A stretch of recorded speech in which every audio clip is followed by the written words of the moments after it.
नमस्कार दोस्तों, home science सीखने में आपका स्वागत करती हूँ। आज आपके लिए दालों में पाए जाने वाले जो तत्व होते हैं इस पे चर्चा करेंगे कि दाल में कौन कौन से विषैले तत्व पाए जाते हैं। एक क्वेश्चन मैंने पूछा था कि अंकुरित जो अनाज होता है उसमें क्या पाया जाता है, इसीलिए मैंने उसमें कुछ क्वेश्चन में कन्फ्यूजन था, इसीलिए मैंने इस टॉपिक पे पूरा लेकर के आई। दालों से संबंधित विषैले तत्व क्या क्या पाए जाते हैं। तो दालें में मुख्य रूप से कई विषैले तत्व पाए जाते हैं। इसमें हमारा फाइटिन और पॉलीफिनॉल होते हैं जो दालों में पाए जाते हैं, और इससे क्या होता है, जो जैव पाचनशीलता होती है और जैविक मूल्य होते हैं वो भी सभी तत्व की वजह से क्या होते हैं, प्रभावित होते हैं।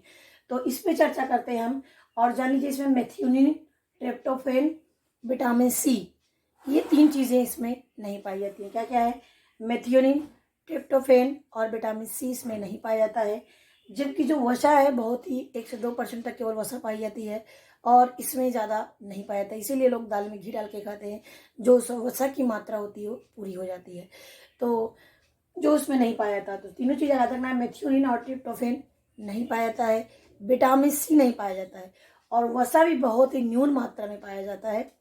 और देखिए यहाँ पर लाइसिन क्वेश्चन आया था आपका। लाइसिन दाल में पाया जाता है। लाइसिन, ल्यूसिन, थ्रियोनिन, ग्लोब्यूलिन और एल्ब्यूमिन, ये चीज़ें यहाँ पर पाई जाती हैं। तो देखिए इसमें जो मेन चीज़ है याद रखना है, ट्रिप्टोफैन नहीं पाया जाता है, विटामिन सी नहीं पाया जाता है, लेकिन लाइसिन और ल्यूसिन, एल्ब्यूमिन और globulin, threonine, albumin, globulin, threonine, lysine, leucine amino acid पाए जाते हैं इसमें। और इसमें जो विषैले तत्व के रूप में फाइटिन और पॉलीफिनॉल होते हैं, इसमें कार्बोन लगभग 55 से 60% पाए जाते हैं। खनिज लवण, इसमें कैल्शियम, फास्फोरस पाया जाता है, आयरन भी मात्रा में पाया जाता है। लेकिन जो कैल्शियम होता है वो फाइटिन के रूप में पाया जाता है। किसी रूप में? फाइटिन के रूप में पाया जाता है, जो पकाने से थोड़ा बहुत कम हो जाते हैं और उसकी मात्रा में। और इसमें फास्फोरस भी है और आयरन भी पाए जाते हैं। और इसमें विटामिन भी पाया जाता है। विटामिन बी कॉम्प्लेक्स का अच्छा सोर्स होता है, और जबकि विटामिन सी नहीं पाए जाते। इतनी चीज़ें आपको जानकारी इसके बारे में रखना अनिवार्य है। अब देखिए यहाँ पर जो विषैले तत्व के रूप में जो पाए जाते हैं, देखिए यहाँ पर है कि हीमेग्लूटिनिन्स। क्या है?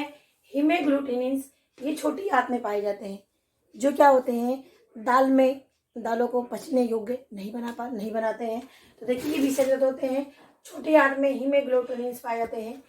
ट्रिप्सिन जो होता है, अल्फा एमाइलेज कैमोट्रिप्सिन, जो पाचक का काम करते हैं।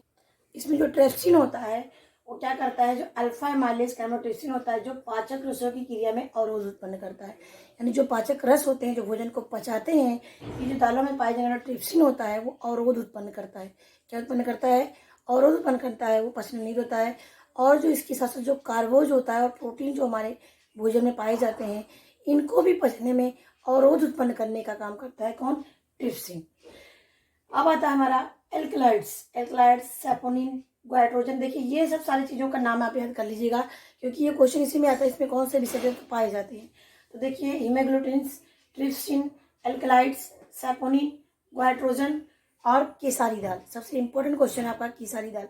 देखिए केसारी दाल में जो अरहर की दाल होती है उसी की तरह से केसारी की दाल भी होती है।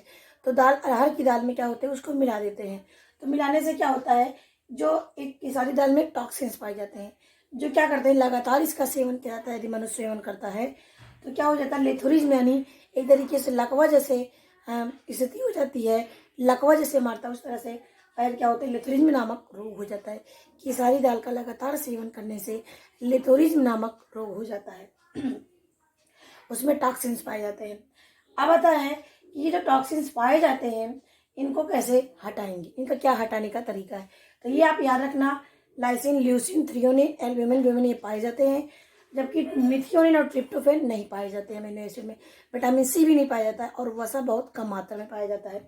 फाइटिन और पॉलीफिनॉल एक तरीके से अवरोध उत्पन्न करने का काम करते हैं भोजन को पचाने में। अब इनको कैसे दूर करेंगे, विषैले तत्वों को कैसे हटाया जाता है दाल में। तो देखिए यहाँ पर दाल के विषैले तत्व ताप के द्वारा नष्ट हो जाते हैं। यानी कुछ ऐसे होते हैं कि वो ताप के संपर्क में आने पर ही नष्ट हो जाते हैं। क्या क्या है? एक ट्रिप्सिन है, एक हीमोग्लूटिन है। देखिए यहाँ पर ट्रिप्सिन है, एक हीमोग्लूटिन है। ये दोनों क्या होते हैं, इनको जब ताप के संपर्क में रखा जाता है तो क्या होती है, नष्ट हो जाते हैं। दूसरा है, कुछ और भी इसमें जो तत्व पाए जाते हैं, इनको भिगोने से, पकाने से, अंकुरित करने से, खमीकृत करने से क्या होते हैं, उसकी जो टॉक्सिन्स होते हैं निष्क्रिय हो जाते हैं या नष्ट हो जाते हैं। तो ये चीज़ें हो गई, ये निष्क्रिय हो जाते हैं या नष्ट हो जाते हैं पकाने से, अंकुरित करने से, खमीरीकृत करने से।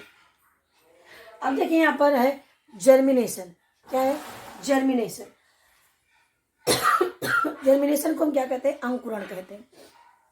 इसमें दालों के अंकुरण से विटामिन B1, B2, B3, देखिए आपने क्वेश्चन पूछा था क्या है? अंकुरण करने से कौन से विटामिन की प्राप्ति हो जाती है? तो अंकुरण करने से B1, B2 और B3 की प्राप्ति हो जाती है, प्लस विटामिन सी की मात्रा वृद्धि होती है। देखिए यहाँ पर विटामिन सी नहीं पाया जाता है, लेकिन जब उनको अंकुरित कर देते हैं तो विटामिन सी की मात्रा क्या होती है? वृद्धि हो जाती है। लेकिन अगर दालों में पूछा जाता है सिंपल तो नहीं पाया जाता है, लेकिन जब उनको अंकुरित कर देते हैं तो उसमें विटामिन सी की मात्रा पाई जाती है। अब अंकुरण से कार्बोज शर्करा में परिवर्तित। अब यहाँ पर देखिए क्या, जो इसको करने से, जर्मिनेशन करने से कार्बोज जो होता है, यानी जो उसमें कार्बोहाइड्रेट पाया जाता है, वो किसे बदल जाता है? शर्करा में कन्वर्ट हो जाता है, यानी उसको और भी पचने योग्य हो जाता है। तो देखिए ये कार्बोज और शर्करा में क्या होते हैं? ये परिवर्तित हो जाते हैं। B1, B2 और B3, C की प्राप्ति हो जाती है किससे? अंकुरण करने से, प्लस कार्बोज, और शर्करा जो कार्बोज होता है वो शर्करा में कन्वर्ट हो जाता है। अब आते हैं फर्मेंटेशन। फर्मेंटेशन यानी दालों को खमीरीकृत किया जाता है। जैसे इडली डोसा जो बनाए जाते हैं वो खमीरीकरण करने के लिए बनाए जाते हैं। तो उनको दूध मतलब भिगो करके उसको कुछ घंटे रख करके तो उसमें खमीर उत्पन्न हो जाता है, तब उसको बनाते हैं। तो खमीरीकरण की प्रक्रिया से क्या होता है?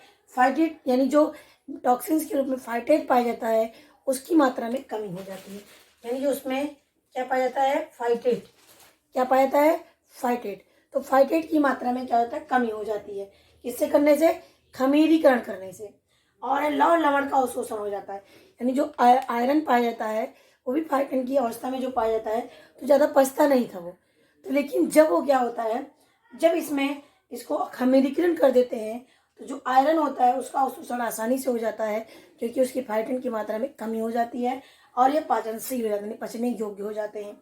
अब आता है कि जो इसके जो प्रोटीन पाए जाते हैं तो इतना उपयोगी नहीं होते हैं, लेकिन जब इनकी प्रोटीन को खमीरीकृत करके भोज्य पदार्थ कोई बनाया जाता है, फर्मेंटेशन करके कोई भोज्य पदार्थ बनाया जाता है, तो उसमें जो रिच प्रोटीन यानी हमारे जो प्राणिज प्रोटीन पाए जाते हैं, एनिमल प्रोटीन पाए जाते हैं, वो उसी की तरह विकसित हो जाते हैं। यानी उसमें जो अमीनो एसिड है पूर्ण प्रोटीन के रूप में वो विकसित हो जाती है।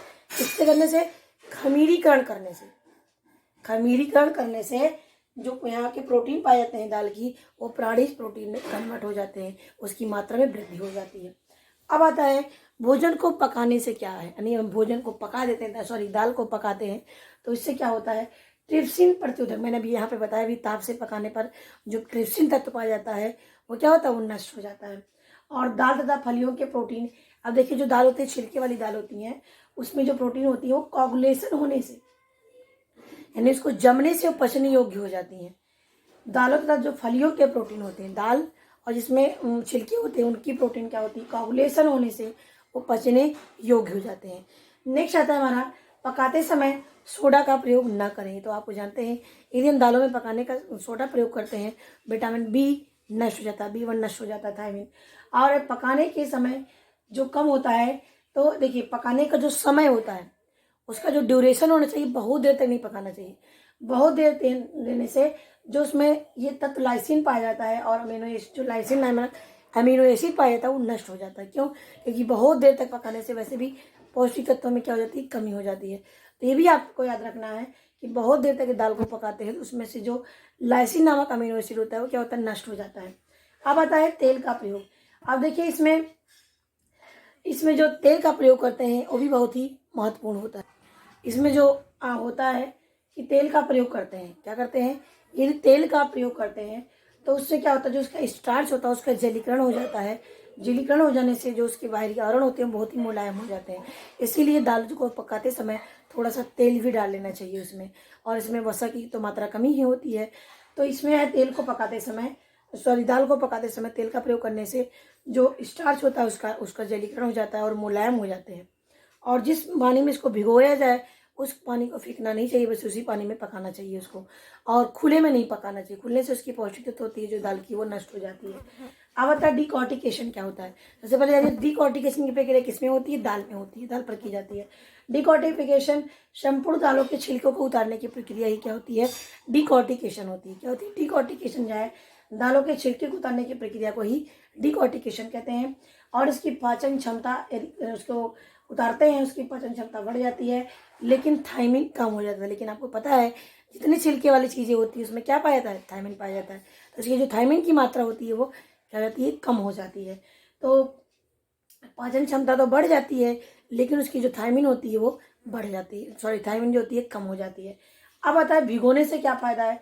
लगातार 6 से 8 घंटे का भिगोने से इसके जो फाइटिक अम्ल पाए जाते हैं, जो कह सकते हैं टॉक्सिन्स पाए जाते हैं, जो नुकसान करने चीज़ें पाई जाती हैं, वो क्या है, उनकी कमी हो जाती है। लगातार 4 से 6 घंटे तक भिगोने से दालों में पाए जाने वाले क्या होते हैं, फैटी अम्ल की मात्रा में कमी हो जाती है। अब आता है दालों का उपयोग या महत्व। तो देखिए साहब, हमें डेली जो लोग हैं, जो पुरुष एडल्टहुड है, उनको 70 से 80 ग्राम दाल डेली खानी चाहिए।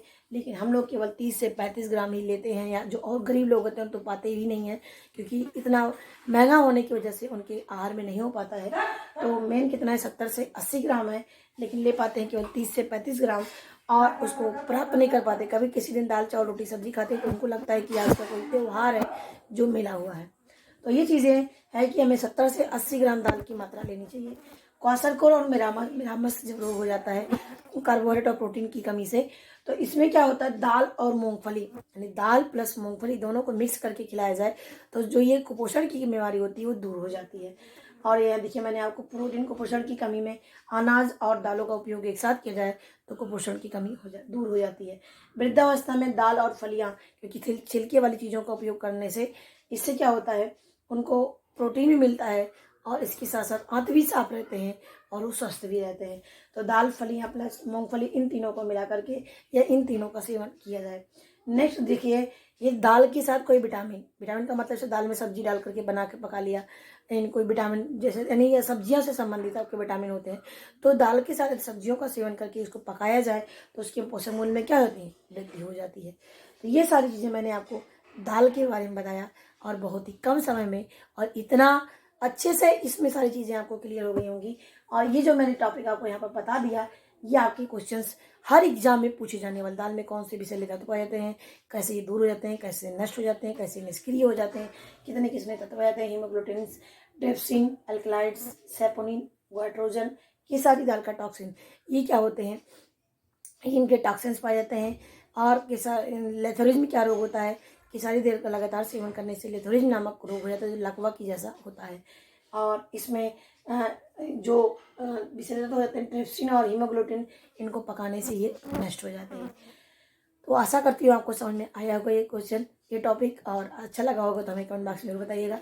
मेरी वीडियो देखने के लिए आपको बहुत बहुत धन्यवाद। फिर मिलते हैं नेक्स्ट वीडियो में नेक्स्ट टॉपिक के साथ।